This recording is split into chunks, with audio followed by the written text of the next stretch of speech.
జై శ్రీమన్నారాయణ. అందరికీ నమస్కారం అండి. చాలామంది ఎవరైనా కోపంగా మాట్లాడినా, తిట్టినా, అలాగే అవహేళన చేసిన, అగౌరవపరిచిన, అవమానించిన చాలా బాధపడతారు. నిజానికి అలా బాధపడాల్సినటువంటి అవసరం లేదండి. ఎందుకో మనం ఇప్పుడు తెలుసుకోవాలి. అవమానము మీది కాదు, అది మీకు చేసినటువంటి వారిదే. దీనికి ఒక చక్కనైనటువంటి కథ పురాణాలలో చెప్పినటువంటిది. ఇది వినండి, అందరికీ కూడా సంతోషాన్ని కల్పించేటటువంటిది. సన్యాసులు ఉన్నారు. సన్యాసులు ఉంటే ఆ రోజంతా కూడా వాళ్ళు ధ్యానంలో ఉంటారు. సన్యాసులు పూజలు చేసుకుంటారు. ఇలా ఆకలి వేసినప్పుడు మాత్రం భిక్షకు వెళ్తారు. అలా ఒక సన్యాసి తన శిష్యులతో కలిసి భిక్షకు వెళ్ళాడు. వీధిలో నడుచుకుంటూ వెళ్తూ ప్రతి ఇంటి దగ్గర ఆగుతూ భిక్ష అడుగుతున్నాడు. మొదటి ఇంట్లో ఇల్లాలు ఏమీ లేవు, వెళ్ళమని చెప్పేసింది. ఇక రెండో ఇంటికి వెళ్తే అక్కడ ఆ ఇంటి ఇల్లాలు ఒక అరటిపండు వేసింది, అది కూడా సగం పాడైపోయినటువంటిది. ఇక మూడో ఇంటికి వెళితే ఆమె గుప్పెడు బియ్యం పోసింది. ఇక నాలుగో ఇంటికి వెళ్ళారు ఆ సన్యాసులు. ఆ ఇంటి ఇల్లాలు కోపంతో అంత ఎత్తున లేచి తిట్ల దండకం పోసింది, తిట్లు తిడుతోంది. ఇక ఐదో ఇంటికి వెళ్ళారు ఆ సన్యాసులు. ఆ ఇంట్లోనే ఆ ఇల్లాలు 2 గ్లాసులు బియ్యాన్ని పోసి వెళ్ళింది. ఇక ఆరో ఇంటికి వెళితే ఆ ఇంటి ఆమె కోపంతో ఊగిపోయింది. ఉత్తినే బియ్యం ఎవరిస్తారయ్యా, మేము కష్టపడి బతుకుతుంటే మీకు ఊరికే ఇవ్వాలా అంటూ తిట్టడం మొదలుపెట్టేసింది. సన్యాసులంతా చిరునవ్వు నవ్వి తిరిగి మఠానికి బయలుదేరారు. వారికి దారి మధ్యలో ఒక ఆవు కనిపించింది. ఆ ఆవుకి ఆ ఇంటి ఇల్లాలు ఒక ఆమె ఇచ్చింది కదా అరటిపండు, అది సగం పాడైపోయినటువంటిది.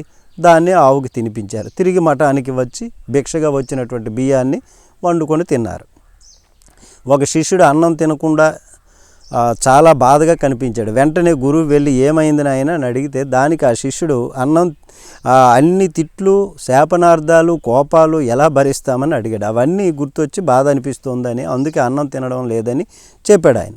వెంటనే ఆ గురువు, ఈరోజు మనం ఎన్ని ఇళ్ళకు వెళ్ళాము అని అంటే 8 ఇళ్ళకు వెళ్ళాము అని శిష్యుడు చెప్తాడు. మనకు ఈరోజు భిక్షగా ఏమేమి వచ్చాయి అని అంటే దానికి శిష్యుడు ఒక అరటిపండు, బియ్యం భిక్షగా వచ్చాయని చెప్పాడు. మనం మఠానికి ఏమి తెచ్చుకున్నాం అని గురువుగారు అంటే దానికి శిష్యుడు అరటిపండును ఆవుకు పెట్టేశాము, మఠానికి తీసుకురాలేదు, బియ్యం మాత్రమే తీసుకొచ్చి తిన్నాము అని వివరించాడు. అయితే మనం తెచ్చుకున్నటువంటి వాటిలో బియ్యమే ఉన్నాయి, తిట్లు, శాపనార్థాలు, కోపాలు, తాపాలు ఇట్లాంటివేం లేవు కదా. మరెందుకు నాయనా నువ్వు బాధపడుతున్నావు? ఆ కోపాలు, తాపాలు, శాపనార్థాలు, తిట్లు అన్నీ కూడా వారి దగ్గరే ఉండిపోయాయి. మనం బియ్యం మాత్రమే తెచ్చుకున్నాం కాబట్టి నువ్వు ప్రశాంతంగా ఉండు అని చెప్పాడు. శిష్యుడికి అప్పుడు తత్వం అర్థమైంది. అప్పటి నుంచి నిజమైన సన్యాసిలా ఎవరి కోపాన్ని కూడా పట్టించుకోవడం మానేశాడు. తిట్లకు కూడా నవ్వునే సమాధానంగా చెప్తున్నాడు ఆయన. అయితే ఆ విధంగా కేవలం ఆ శిష్యుడు మాత్రమే కాకుండా మనం కూడా ఈ తిట్లకు, శాపనార్థాలకు, అలాగే ఇట్లాంటి అవమానాలకు, ఇట్లాంటి వాటికి కూడా మనం దిగులు పడకుండా, ఆ అవమాన పాలు కాకుండా ఈ విధంగా చక్కగా మనము కూడా ఉండాలని, పదే పదే బాధపడకుండా ఉండాలని, వాటిని గుర్తు చేసుకుంటే ఇంకా కోపము, బాధ ఇవే కలుగుతాయి. కాబట్టి ఎదుటివారు మిమ్మల్ని తిట్టినా ఆ తిట్లు మీవి కాదు, వారివే. వాళ్ళు తిట్టి ఇంకా మనకు సహాయం చేసినటువంటి వారే అవుతారు అని మనం తెలుసుకోవాలి. ఇది పురాణాలలో కూడా చెప్పబడింది. నమస్తే.